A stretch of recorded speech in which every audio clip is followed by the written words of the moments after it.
GS score, GS score, GS score, GS score, GS score, GS score, GS score, GS score, GS score, GS score, GS score है, GS score, GS score, GS score, GS score, GS score, GS score. GS score.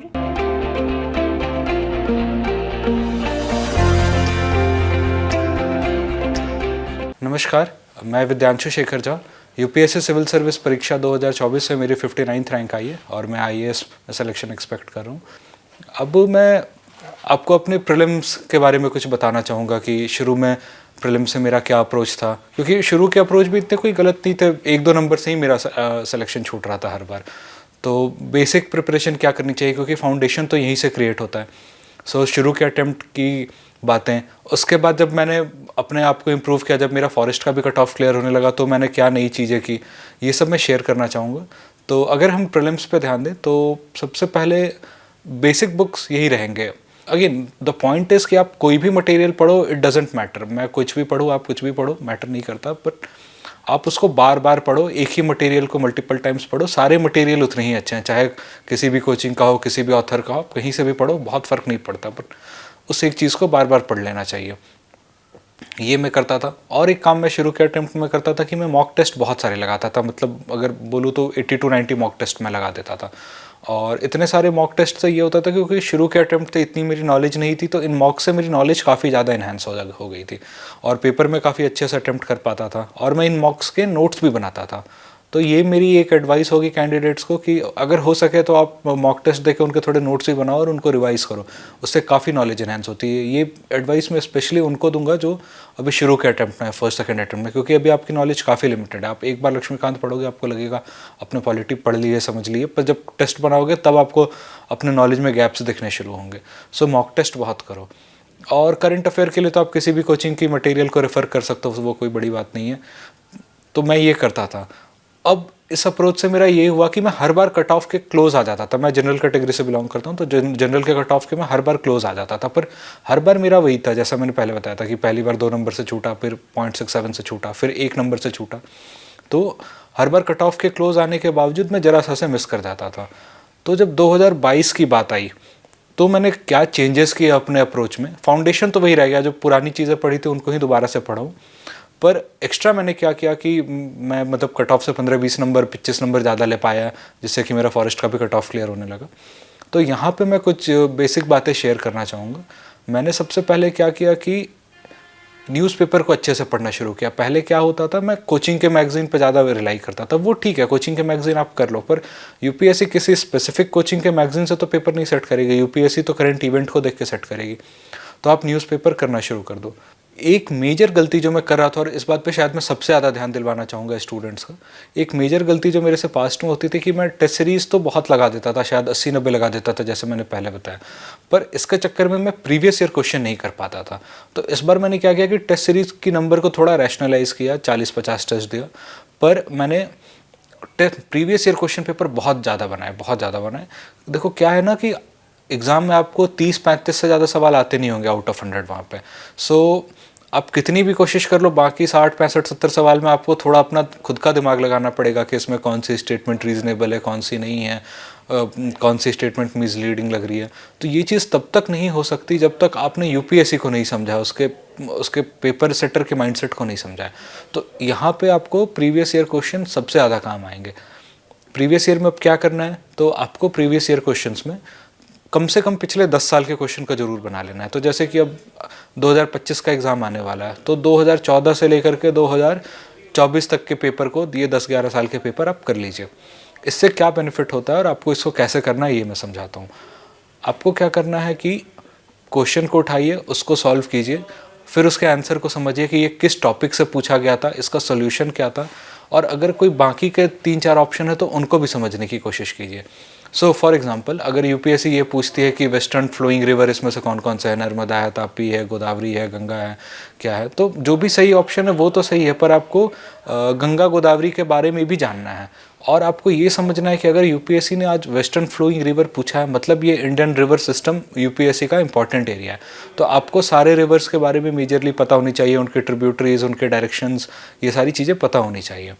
Similarly अगर let's say कि UPSC ने ये पूछा कि 15th finance commission में कौन कौन से पैरामीटर्स थे, तो अब ये बात पैरामीटर की नहीं रह गई, बात 15th फाइनेंस कमीशन की हो गई है। तो आपको ये पता होना चाहिए कि ठीक है, ये फाइनेंस कमीशन यूपीएससी का इंपॉर्टेंट टॉपिक है। तो फाइनेंस कमीशन के बारे में कॉन्स्टिट्यूशन क्या कहता है, लॉज क्या कहते हैं, 16th फाइनेंस कमीशन कब बनी, उसके क्या क्या मैंडेट हैं, ये सारी चीज़ें आपको पता होनी चाहिए। तो ऐसे आपको टॉपिक वाइज अप्रोच पे जाना है। तो इससे कुछ फ़ायदे क्या होते हैं, देखिए पहला क्या होगा कि आपको इंपॉर्टेंट थीम्स, इंपॉर्टेंट टॉपिक समझ में आएगी। दूसरी बात क्या होगी कि कुछ question as it is repeat हो जाता है। अगर आप लास्ट के 10 साल के क्वेश्चन को कर लोगे, maybe word to word ना हो, पर यूपीएससी ऑलमोस्ट उसी क्वेश्चन को रिफ्रेश करके दे देगी, या उसी क्वेश्चन में 1-2 वर्ड चेंज करके दे देंगे, या सेम ऑप्शन रिपीट हो जाएंगे और टॉपिक भी सेम ही रहेगा। तो वो 5-6 क्वेश्चन बहुत क्रिटिकल हो जाते हैं। आप खुद सोच के देखो, अगर 5 से 6 क्वेश्चन लास्ट के 10 साल से डायरेक्टली या जरा सा मॉडिफाई करके आ रहे हैं, तो 10-12 नंबर का सवाल है।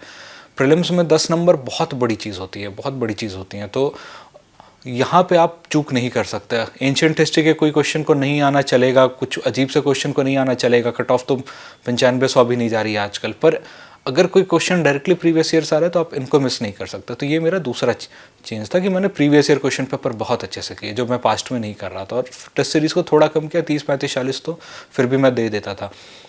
उसके बाद जो मैंने चेंज किया कि मैंने मैपिंग को बहुत अच्छे से किया। अब मैपिंग का मतलब लोग यूजुअली ज्योग्राफी समझ लेते हैं, पर आपको ज्योग्राफी के बियॉन्ड जाकर environment, economics, places in news, इनकी भी मैपिंग करनी है। तो जैसे प्लेसेस इन न्यूज़ हो गई, इन्वायरमेंट में आपको national park, wild life sanctuaries, जितने भी टाइगर रिजर्व है, रामसार साइट है, इनके बारे में भी पता होना चाहिए। तो ये हो गई मैपिंग की पार्ट। इसके अलावा मैंने देखा था कि लास्ट ईयर हर साल यूपीएससी 2-4 सवाल एग्रीकल्चर से भी पूछ ले रही है। तो मैंने बस एक किसी भी रैंडम कोचिंग का एग्रीकल्चर का मटेरियल डाउनलोड किया और उसकी एक रीडिंग मैंने लगा ली। फाइनली जो मैंने चेंज किया था कि मैंने अपने थोड़े अटेम्प्ट कम किए पास्ट। और ऑल्दो ये मैं पुश नहीं करूँगा, हर कैंडिडेट का एक अपना होता है कि उनको कितने अटेम्प्ट करने हैं। कुछ कैंडिडेट ज़्यादा अटेम्प्ट करने की कोशिश करते हैं, कोई 90+ में कंफर्टेबल होता है। सबका अपना अपना जोन है। मैंने जो एनालाइज़ किया कि मैं 90+ बेवजह अटेम्प्ट कर रहा था और उस चक्कर में मेरे काफ़ी नेगेटिव होता रहे थे। तो 2022 ऑनवर्ड से मैंने ये तय किया कि मैं उतने ही अटेम्प्ट करूँगा जो या तो मुझे आते हैं या मैं थोड़ा लॉजिकली रिड्यूस कर पा रहा हूँ, पर मैं ज़बरदस्ती का कुछ भी अटेम्प्ट नहीं करने वाला। तो मैंने थोड़े अटेम्प्ट कम किए। 2022 में मैंने 79 किए थे, 23 में 78 किए, 2024 में 84 किए। तो अटेम्प्ट को थोड़ा मैंने रैशनलाइज़ किया। बस ये ध्यान में रखा कि मैं बेवजह के गेस मास्टरगिरी नहीं करूं, तुक्केबाजी ना करूं, अटेम्प्ट थोड़े अपने कम रखूं। ये कुछ चेंजेस थे। अब कुछ चेंजेस मैं प्रिपरेशन की फ़िलासफ़ी पे भी देना चाहूँगा। मैंने क्या किया 2022 के ऑनवर्ड्स की, मैंने अपने मटेरियल को थोड़ा कंसोलिडेट किया। एक ही चीज़ को बार बार पढ़ा। जैसे मेरे हिस्ट्री के कुछ नोट्स हो गए। हाँ, यहाँ पे एक और बात मैं ऐड करना चाहूँगा। हिस्ट्री में एक एरिया है एंशिएंट, मिडिवल और आर्ट एंड कल्चर। पास्ट के अटेम्प्ट में मैं इनको छोड़ कर जाता था क्योंकि ये काफ़ी मुश्किल सा सब्जेक्ट है, या जैसे तैसे पढ़ के जाता था। 2022 ऑनवर्ड्स में मैंने बहुत अच्छे से एंशिएंट मिडिवल को पढ़ा।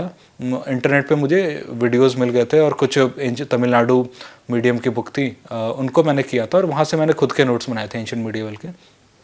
उन नोट्स को मैंने शेयर किया, खुद से प्रिपेयर किया और उनको अच्छे से किया। तो ऐसा होता है कि अगर एंशिएंट मिडिवल में 10 से 12 सवाल भी आ रहे हैं, हर साल आते हैं लगभग, तो बाकी कैंडिडेट्स के यूजुअली 3, 4, 5 सही होंगे, मेरे 7, 8 सही हो जाते हैं। तो वो जो 2-3 एक्स्ट्रा क्वेश्चन है, 2-3 क्वेश्चन मतलब 4 से 6 मार्क्स का डिफरेंस हो जाता है। तो इस एरिया पे मैंने फोकस किया। तो एंशिएंट मिडिवल अगर हो सकेगा तो मैं जीएस स्कोर के साथ अपने नोट शेयर कर दूंगा। तो ये एक पार्ट था। और जैसा मैं बता रहा था, ये मैंने अपने मटेरियल्स को कंसोलिडेट किया। यही नहीं कि अब करंट अफेयर है तो आप 3-4 कोचिंग के करंट अफेयर्स को पढ़ रहे हो। जो भी मेरे नोट्स थे न्यूज़पेपर के मैंने खुद से बनाए थे। पर आपको ये नहीं करना है कि इस कोचिंग ने मटेरियल दे दिया, ये भी पढ़ लेता हूँ, उस कोचिंग ने दे दिया, वो भी पढ़ लेता हूँ, हिस्ट्री में एक ये मटेरियल आ गया, ये भी कर लूँ, वो भी कर लूँ। वो नहीं करना है, आपको अपने मटेरियल्स को कंसोलिडेट करना है। तो मेरी सारी चीज़ों की मटेरियल बहुत कंसोलिडेटेड थे कि हिस्ट्री में मेरे सेलेक्टेड नोट्स थे, पॉलिटी में बस वही लिमिटेड नोट्स थे और उनको ही मैंने बार बार रिवाइज़ किया।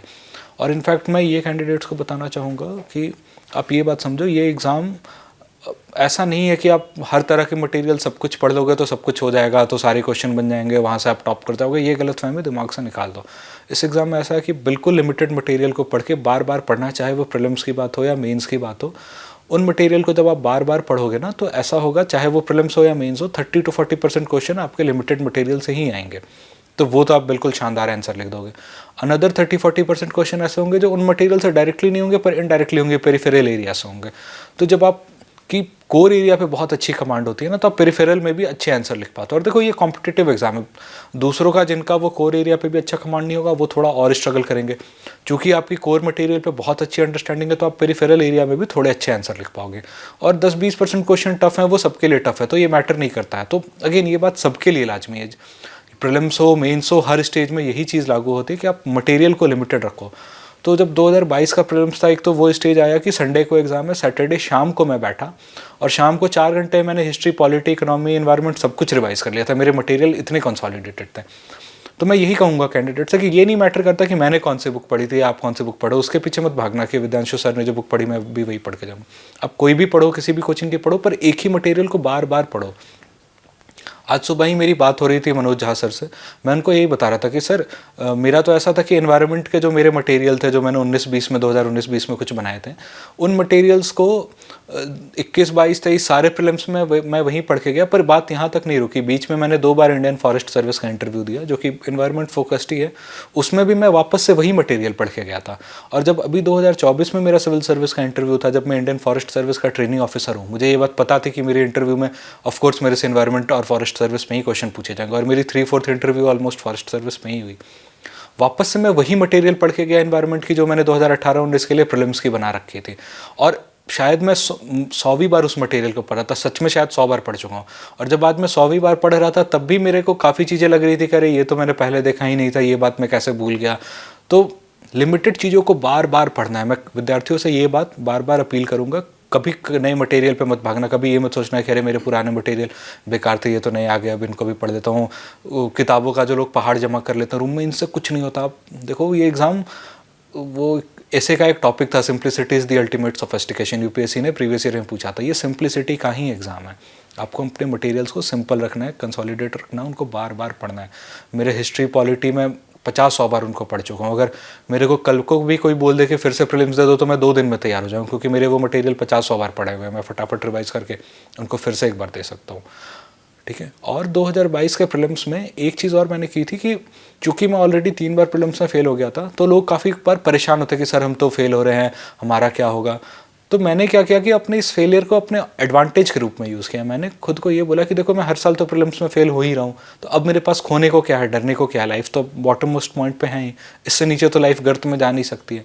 बुरा से बुरा क्या होगा, आज फिर से फेल हो जाऊँगा, क्या फ़र्क पड़ता है, आज तक कौन सा पास हो गया हूँ। तो मेरे पास डरने की कोई बात थी ही नहीं।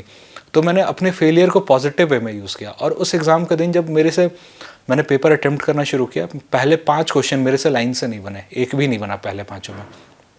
काफ़ी विद्यार्थी ये कंडीशन सोच करके नर्वस हो जाएंगे, परेशान हो जाएंगे कि यार पहले 3 अटेम्प्ट नहीं निकले, आज फिर से क्वेश्चन नहीं बन रहा है, क्या करूँ। अगेन मैंने इस चीज़ को पॉजिटिव वे में यूज़ किया। मैंने एक बार क्लास में बाकी बच्चों की तरफ देखा और मैंने खुद को यही बोला मन में कि मैं तो 4 साल से तैयारी कर रहा हूँ, 3 बार तो मेरा मतलब 1-2 नंबर से ज़रा से होते होते रह गया। जब इतनी मेहनत, इतनी नॉलेज के बावजूद जब ये 5 क्वेश्चन मेरे से नहीं बन रहे तो बाकी लोगों से क्या बनेंगे। तो मैंने खुद को ज़रा भी नर्वस नहीं होने दिया, मैं बिल्कुल शांत था वहाँ पे। और क्वेश्चन नंबर 6 से लेकर के क्वेश्चन नंबर 42 तक ऐसी बाजी पलटी कि ये टोटल 36 क्वेश्चन में मैंने 34 अटैम्प्ट किए और मेरे उसमें से 32 सही हो गए। तो 64-65 नंबर तो मेरे यहीं आ गए। उस साल की कट ऑफ 88 थी 2022 की। तो आप ऐसा समझो कि मैं बस नर्वस नहीं हुआ तो क्वेश्चन नंबर 42 तक ही मैंने ऑलमोस्ट गेम ओवर कर दिया था, फिर तो सिलेक्शन होना ही था।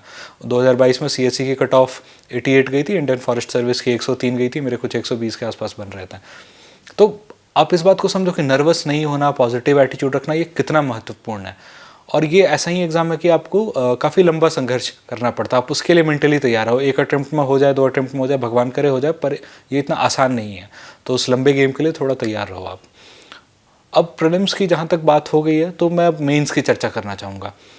मैं भले ही 3 बार प्रीलिम्स में फेल हुआ, पर उसके बाद मैंने 4 मेंस लिखे हैं, 2 सिविल सर्विस के, 2 इंडियन फॉरेस्ट सर्विस के। जैसा मैंने पहले बताया था कि प्रीलिम्स दोनों एग्जाम की कॉमन है। मैंने 4 मेंस लिखे और हर बार मेरा मेंस निकला। तो मैंने 4 इंटरव्यू दिए, 3 इंटरव्यू में मेरा सिलेक्शन भी हुआ।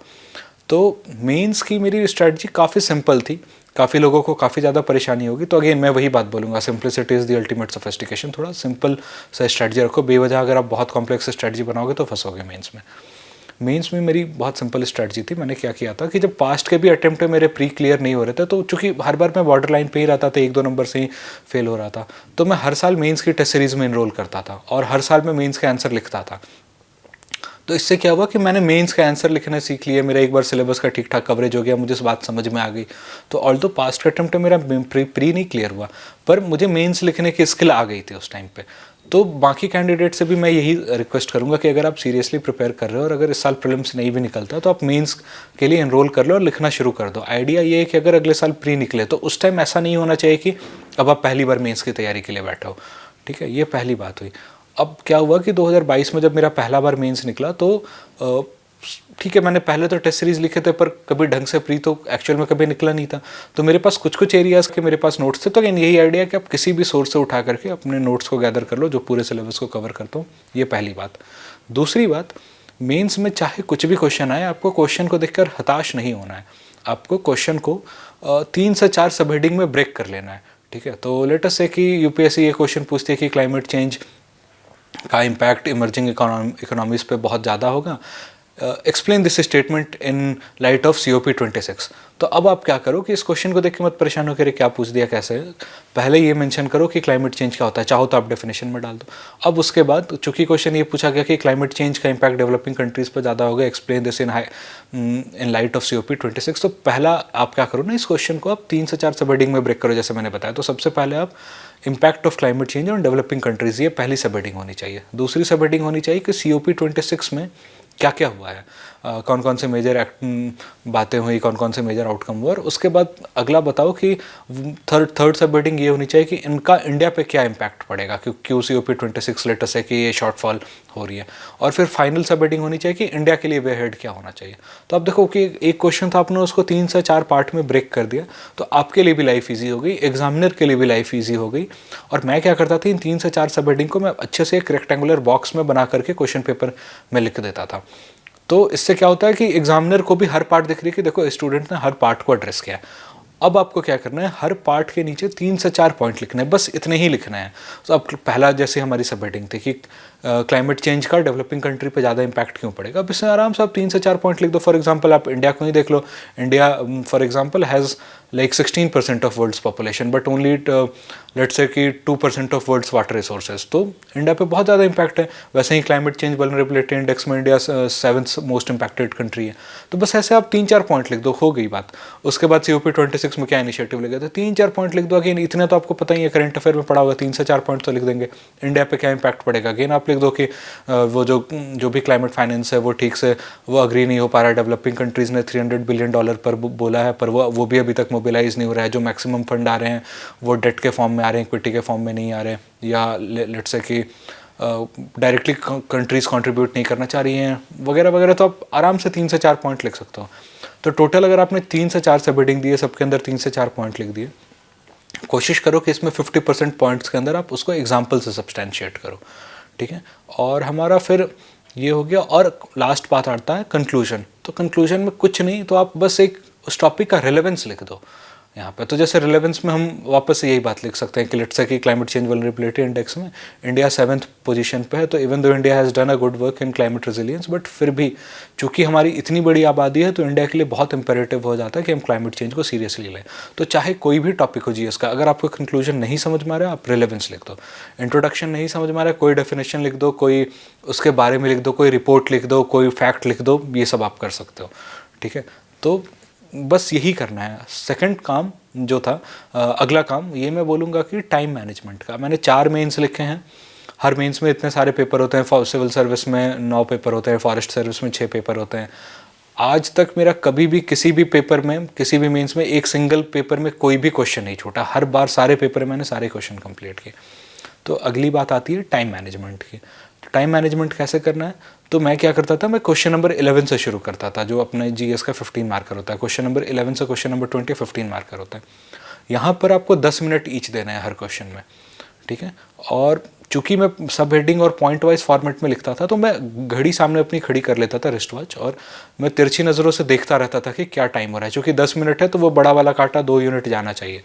तो मैं तिरछी नज़रों से बीच बीच में देखता रहता था कि कांटा कहाँ तक पहुँचा। और मैं चूँकि मेरे पास 3-4 वेल डिफाइंड सब हेडिंग होते थे, तो मैं हर सब हेडिंग के अंदर उतने ही पॉइंट लिखता था जब तक मेरी टाइम मुझे परमिट करे। लेटेस्ट है कि किसी सब हेडिंग के अंदर मेरे पास 5 पॉइंट हैं भी, पर अगर अब टाइम कम पड़ा है तो मैं 4 पॉइंट ही लिखता था। अगर 4 पॉइंट है और टाइम कम पड़ी है तो मैं 3 पॉइंट ही लिख कर आगे बढ़ जाता था।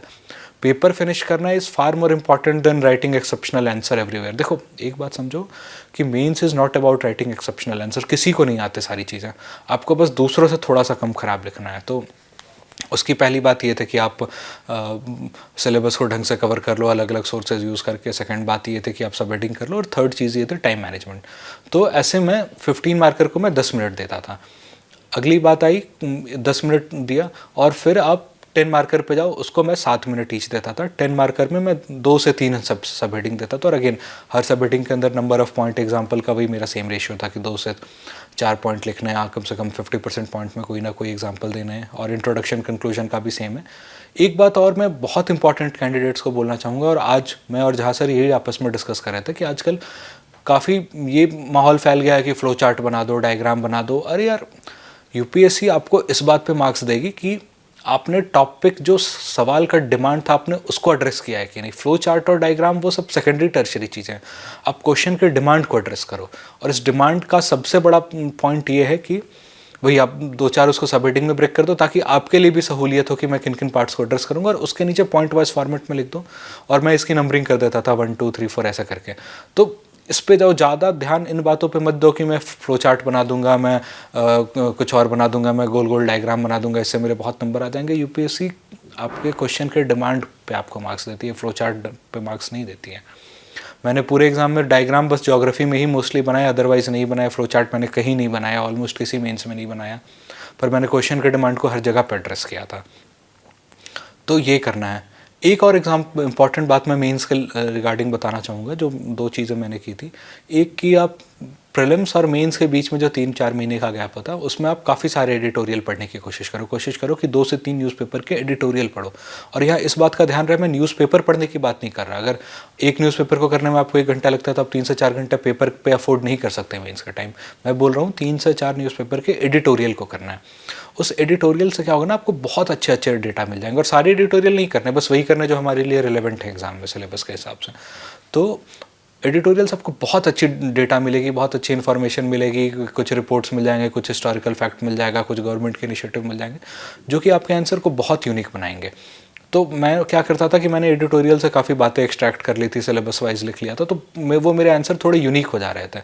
सिमिलरली मैं आपको ये सजेस्ट करूँगा कि आप हो सकता है जितने हो सकते हैं मॉक टेस्ट लिखने की कोशिश करो। तो मेरे पास चूंकि मैं सर्विस में था, टाइम की थोड़ी कमी थी, तो मैं फुल टेस्ट नहीं लिख पाया, पर मैंने रफ में बहुत सारे मॉक टेस्ट लिखने की कोशिश की थी। चूंकि मैं ऑलरेडी सर्विस में था तो बहुत ज़्यादा टाइम नहीं होता था, और चूंकि मैं ऑलरेडी सेलेक्टेड था तो मुझे बहुत आंसर की दिक्कत नहीं थी, पर मैं प्रैक्टिस करना चाहता था।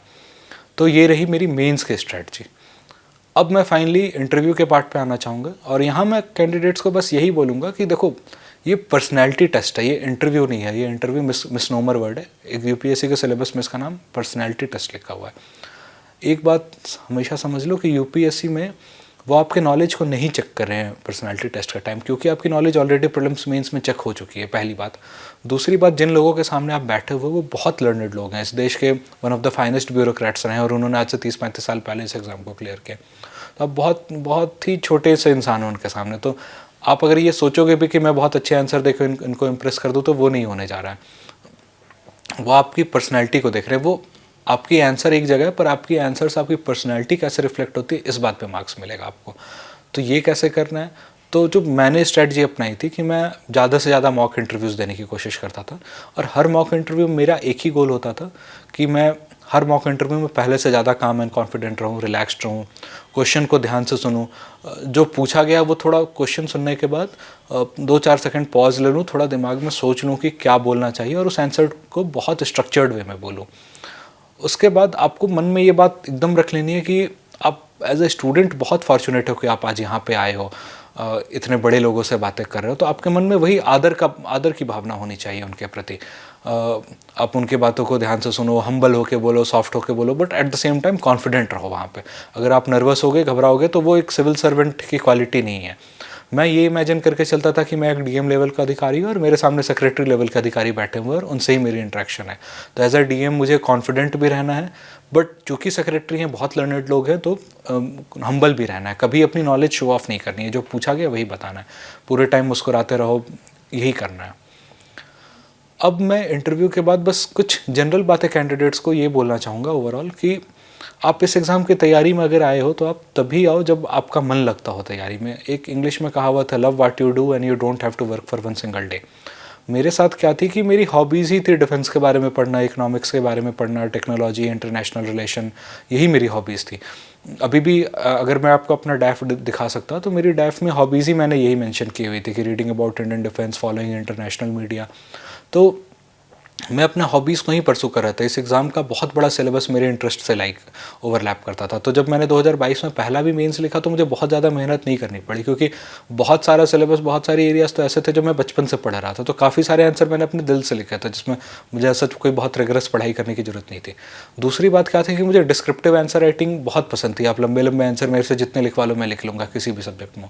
तो मैंने इन्हीं दोनों फैक्टर को ध्यान में रख के यूपीएससी की तैयारी करने का सोचा था कि चूँकि सिलेबस भी ओवरलैप कर रहा है, मुझे लिखने में मज़ा आता है, तो मैंने इस एग्ज़ाम को चूज़ किया था। तो ये मैं कैंडिडेट्स को बोलूँगा कि आप ज़बरदस्ती इस परीक्षा की तैयारी हम इसलिए मत कूद जाओ कि पिताजी ने बोल दिया, माताजी ने बोल दिया, पड़ोसी ने बोल दिया तो हम तैयारी करने लगे। आप अपने स्ट्रेंथ को, अपने इंटरेस्ट को देख लो।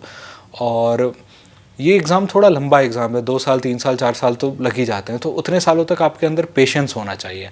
मेरी माताजी मुझे एक बड़ी अच्छी बात कहती थी कि जब ओखल में सर दिया तो मुसल से क्या डरना, कि जब आपने ऐसे आ बैल मुझे मार वाली सिचुएशन में खुद को डाल ही लिया है तो फिर घबराना क्यों है।